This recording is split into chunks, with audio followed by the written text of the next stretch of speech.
Salut à tous et bonjour à toutes, c'est Onaku. Aujourd'hui, on est parti pour une nouvelle présentation de manga et le manga s'intitule Miria et Marie, magicienne à Paris de Miya et édité aux éditions Nobinobi.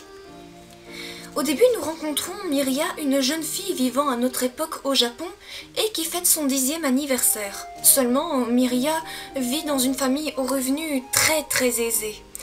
Et bien que cette jeune fille reçoit une tonne de cadeaux, elle n'est pas très à la fête car ses parents lui manquent. En consultant son téléphone portable, elle voit un curieux message dont le contenu dit « Bonjour Miria, je suis Marie ». Et à ce moment-là, Miria est transportée instantanément par magie dans le Paris des années 1910 et fait la rencontre de Marie, la jeune chatonne des Aristochats de Disney. Miria apprend par la suite que Marie l'a fait venir dans le Paris des années 1910 pour devenir une magicienne spécialisée dans la mode. De chapitre en chapitre, on s'aperçoit que Miria persévère dans son apprentissage et devient une grande magicienne face à son rival, Léon. Le bonus, c'est que dans le manga, il y a des jeux pour égayer la lecture et il y a toujours, et à la toute fin, dans le liseré, dans la partie rose, il y a les solutions par rapport au jeu. Mais bon, si vous aimez tricher, personnellement, je ne vous recommande pas parce que ça gâche un petit peu le plaisir de la lecture. Enfin, maintenant faites comme vous le voulez, mais bon. Personnellement, j'ai beaucoup aimé le manga et les pages sont en couleur, les aventures sont assez candides au fil des saisons et je trouve même que le manga est mieux que les Aristochats le film. Et aussi parce que je trouve que personnellement, Marie est plus jolie que dans le film.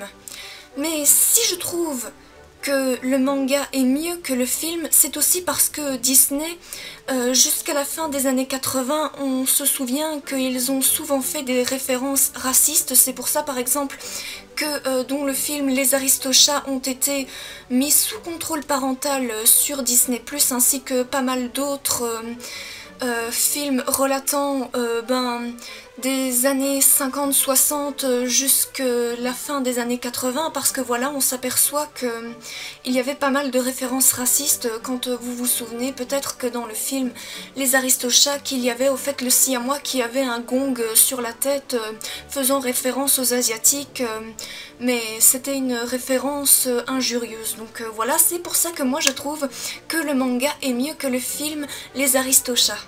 En bref, je vous invite à foncer dans votre librairie, aller acheter le manga, et si vous avez envie de faire plaisir à votre petite fille, fils, votre petit frère, votre petite sœur, cousin ou cousine, eh bien sachez que ma petite cousine a bien aimé le manga parce que j'ai décidé de lui en offrir un pour son anniversaire.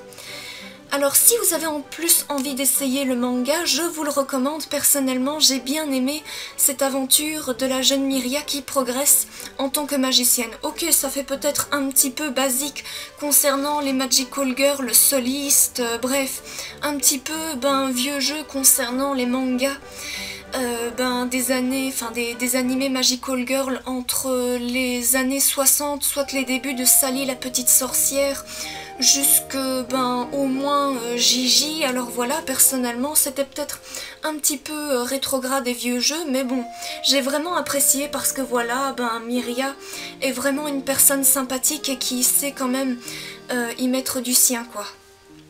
En bref, j'espère que je vous aurai convaincu pour que vous puissiez acheter le manga dans votre librairie. Alors si tel est le cas, n'hésitez pas à y mettre un pouce bleu, de mettre un commentaire. Je serais curieuse de savoir si vous reviendrez un jour sur ma vidéo pour m'expliquer ce que vous avez pensé du manga et si vous avez vraiment aimé le manga en lui-même. Moi je vous dis à très bientôt pour de prochaines vidéos, alors n'hésitez pas non plus à vous abonner à ma chaîne YouTube, c'est gratuit, et de partager ma vidéo sur les réseaux sociaux. Bref, moi je vous dis à très bientôt pour de prochaines vidéos et comme toujours, bye bye boo, sayonara, minasan.